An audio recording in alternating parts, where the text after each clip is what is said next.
The cameras came on like any other day on his show. Bright studio lights, a polished desk, graphics packages spinning across the lower third. But the energy in Stephen A. Smith's voice was different. This wasn't one of those playful debates about who's top 5 or which team is in trouble. He leaned forward, hands folded, and started talking about Caitlin Clark in a tone that felt more like a closing argument than a segment. He didn't ease into it. He went straight at the tension that had been building for nearly 2 years. Whispers of jealousy in WNBA locker rooms, resentment toward a rookie who was filling arenas in a way the league had never seen, and a sense that some veterans weren't just competing with her, they were trying to humble her. On the screen, B-roll of Clark knocking down logo threes for Indiana cut across his monologue, but the basketball clips were almost a distraction from the real subject: power. He framed her not as a guard trying to find her place, but as a force the league could no longer treat like just another name on a roster. And then he did what very few insiders were willing to do publicly. He connected the Nike deal, the ad campaigns, and the on-court hostility into one blunt statement. Caitlin Clark, whether the league likes it or not, has become something bigger than the WNBA can comfortably control. As his words echoed through social media timelines and group chats, the reaction inside the women's basketball world split down familiar fault lines. Some players and fans felt vindicated. They had sensed this undercurrent from the first time she sold out an arena on the road and got bodied on basic drives without a whistle. Others were furious, accusing Stephen A. of oversimplifying a complex dynamic and throwing gasoline on a fire that was already threatening to engulf the season. But beneath the noise was a quieter, more unsettling reality. A television commentator had just said out loud what corporate executives and league officials had been calculating behind closed doors. He called Caitlin Clark an economic engine, hinted that her signature shoe might dwarf entire team payrolls, and suggested that the friction on the court wasn't just basketball physicality, it was human nature reacting to a financial explosion. In that moment, the conversation around her changed. She was no longer just a rookie adjusting to pro defenses. She was a test of how a fragile ecosystem handles a single figure whose brand is growing faster than the league's ability to frame it. And from that day, every foul, every commercial, and every cold stare started to feel like part of a much bigger story he had just dragged into the light. Long before the public saw a single storyboard or leaked sneaker mock-up, Nike's analytics teams were already circling Caitlin Clark's name in meetings. They saw the college numbers, sellouts, television spikes, social media metrics, and then they watched those same indicators refuse to dip when she crossed into the WNBA for a brand built on betting big on outliers. This wasn't a hard call. Nike doesn't hand out signature shoe lines like participation trophies. Even on the men's side, only a small fraction of players ever see their own logo on a tongue tab. On the women's side, it's an even rarer honor. Yet their projections for her were different from any typical WNBA endorsement. They weren't just forecasting a nice bump in women's basketball merch. Internally, they were modeling Caitlin as a crossover property, a potential 9-figure business whose shoe would sit not in a niche section for women's hoops, but right alongside established lifestyle staples. To Nike, she wasn't just a point guard. She was a walking proof of concept that women's basketball could finally break into the sneaker culture mainstream. That's why the timing and structure of the deal matter so much. They didn't rush her signature line into stores the moment she got drafted. Instead, they played a longer game. Let the narratives form. Let the tension with veterans simmer. Let the public debate whether she was being protected or punished on the court. Every controversial clip, every rough foul, every omission from a Faces of the League promo only added more story to the eventual release. When they greenlit the From Anywhere campaign, they weren't just promoting a product, they were cementing a myth. The visuals place her at the center of a cultural Venn diagram: music, football, mainstream pop culture, all orbiting a WNBA athlete in a way the league itself had never quite managed. From Nike's perspective, this is how you build something iconic. You let the world argue about her, you let the league struggle with her, and then you offer the public a simple, clean symbol, an interlocking logo, a shoe, a tagline that tells them who she is before tip-off even begins. In doing so, Nike didn't just go all in on Caitlin Clark. They quietly redefined who gets to be treated like a franchise player in women's basketball. On Christmas Day, most people tuned in expecting the usual: Wall, nah wall, NBA games, family arguments over the remote, kids in fresh jerseys, reenacting step bougs in the living room. But somewhere between tip-offs and timeouts, a different kind of basketball moment cut through the noise. The screen faded to black, then lit up with a Nike spot centered on Caitlin Clark. It wasn't framed like a typical WNBA promo. There were no league logos dominating the frame. No montage of multiple stars sharing equal billing. Instead, she moved through a cinematic world, shoulder to shoulder with music and football icons, faces, even non-sports fans recognized instantly. The message was subtle but unmistakable. This wasn't just a women's basketball commercial. This was a global brand declaring that Caitlin had arrived in the same cultural space as mainstream entertainers and NFL heroes. While the NBA slate rolled on in the background of living rooms across America, Nike hijacked a piece of that stage to introduce her not as a promising guard, but as a fully formed phenomenon. The psychological impact of that choice didn't stay on television. Inside WNBA circles, the casting of that ad spoke volumes about who was and wasn't invited into her orbit. Her peers weren't the co-stars. The legends who carried the league through its hardest years weren't framed beside her as co-architects of the moment. Instead, the commercial positioned Caitlin as a bridge between the WNBA and a much bigger universe, while the league itself hovered somewhere off-screen. For veterans who had spent careers begging for basic visibility, watching a rookie get an A-list rollout without them felt less like progress and more like a reminder of who the world saw as marketable now. That's why Stephen A. seized on this ad in particular. To him, it crystallized the quiet conflict.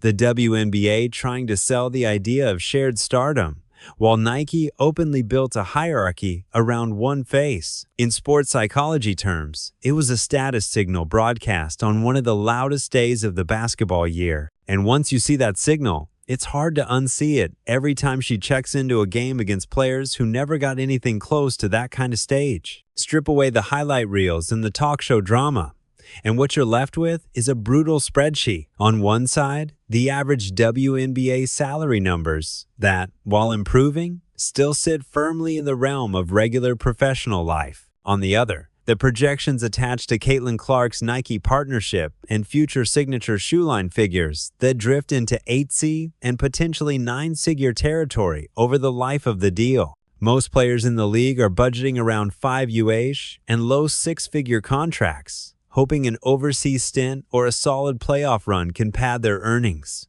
Caitlin, meanwhile, walks into the arena with the knowledge that her name alone could generate more revenue in one shoe cycle than an entire roster might see in a decade. That's not just a pay difference. It's a different economic universe. And you don't need to be an economist to know that when people sharing the same locker room are living in different universes, tension isn't a possibility, it's a guarantee. This is where sports psychology collides head-on with capitalism.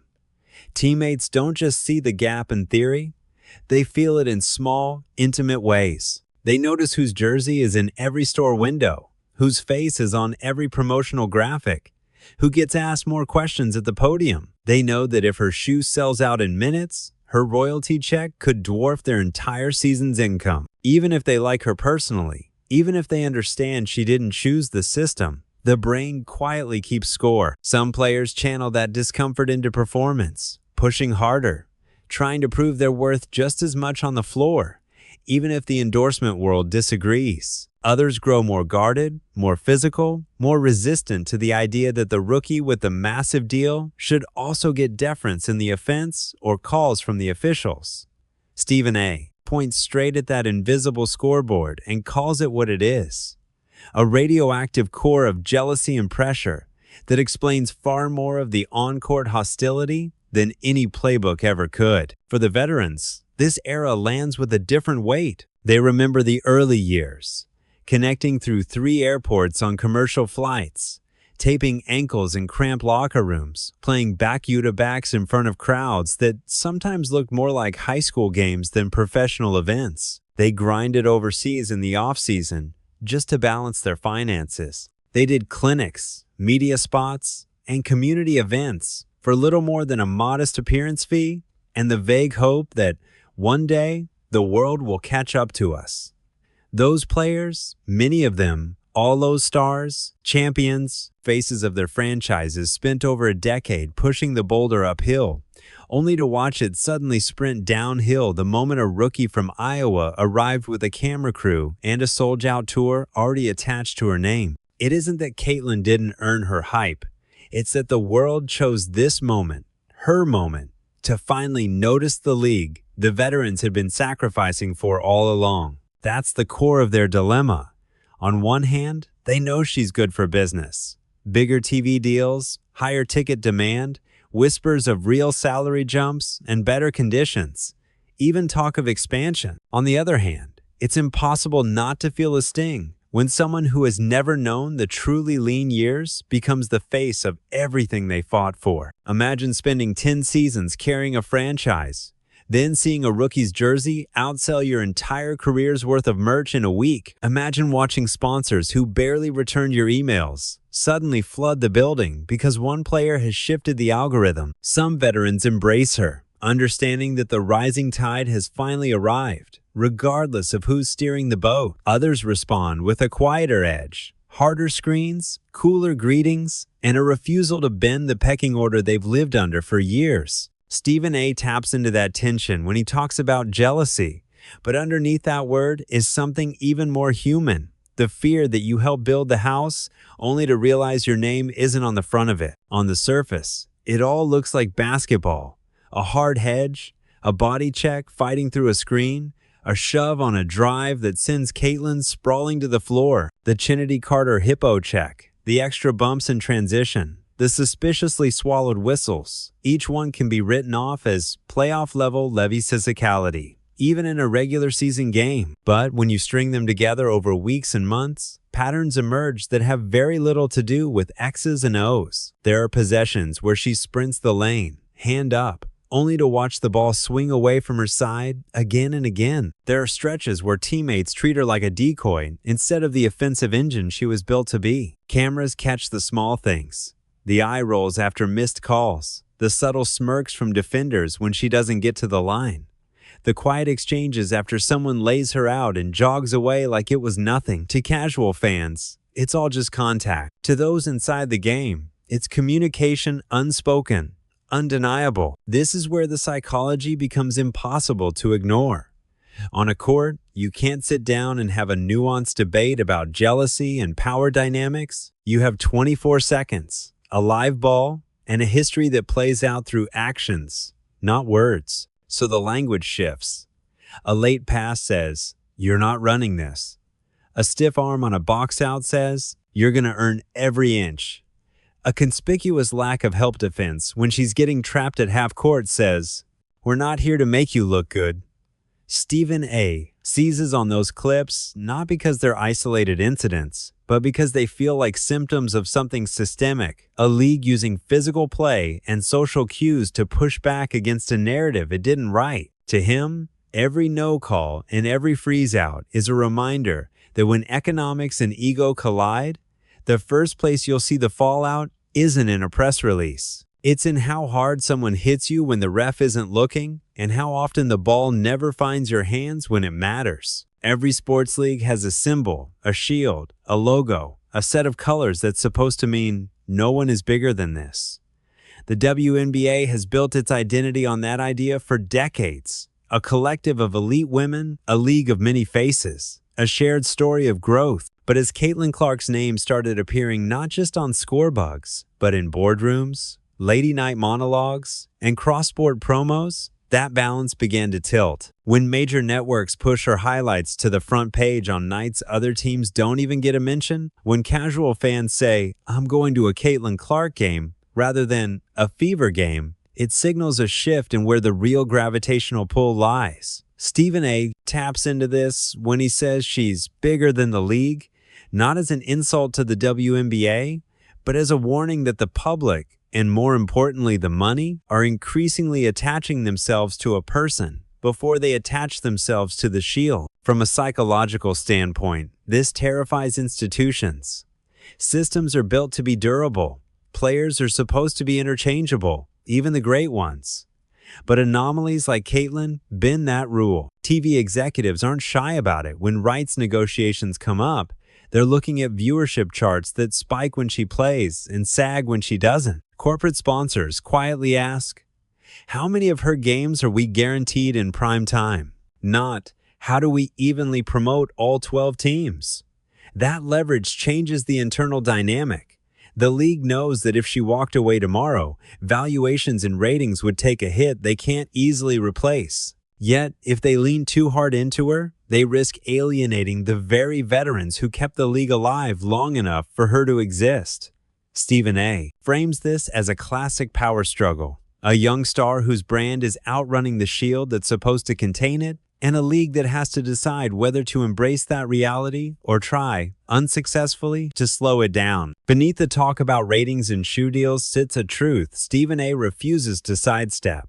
You cannot fully explain the Caitlyn Clark phenomenon without confronting race. For 27 seasons, Black women have been the backbone of the WNBA MVPs, champions, culture carriers, often operating with a fraction of the promotion and mainstream coverage now orbiting a white guard from Iowa. That doesn't mean Caitlyn didn't earn her audience. It means her rise intersects with long-standing frustrations about who gets embraced by corporate America and when. When sponsors and networks suddenly discover women's basketball at the exact moment she shows up, it can feel, to some, like years of work by Black stars are being acknowledged only through her. In social psychology, this is a collision between identity and recognition.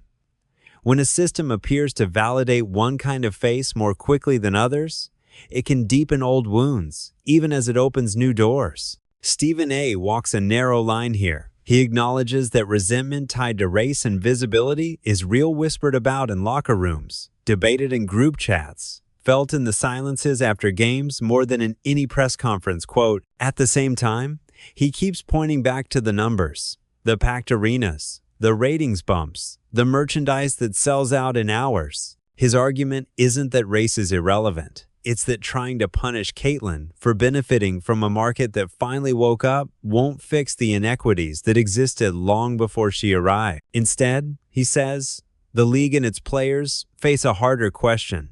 Can they use this moment to demand a broader, more inclusive investment in all of its stars? Or will the conversation stay stuck on who deserves the spotlight more? That's the uncomfortable Part 2 truths sitting side by side. The WNBA owes a profound debt to the Black women who built its foundation.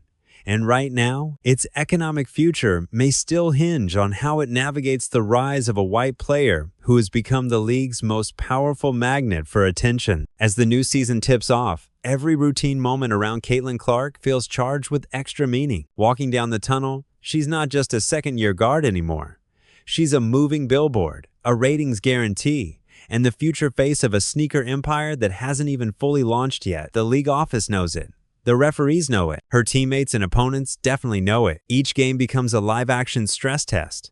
How physical will defenders be allowed to play her now that hundreds of millions of corporate dollars are effectively attached to her health? How will officials handle the collision between protecting a star asset and avoiding the perception that she's getting a softer whistle? Every hard foul, every replay review, every moment she ends up on the floor and stays down a beat too long will be slowed down, dissected, and argued over not just as basketball plays, but as evidence of where the league has decided to draw its invisible lines. The WNBA, meanwhile, is walking its own tightrope. It cannot ignore the fact that her presence lifts TV negotiations, ticket sales, and sponsorship deals in ways no one else has. But it also cannot blatantly crown her without risking a full-blown revolt in locker rooms, already wrestling with questions of respect, race, and reward.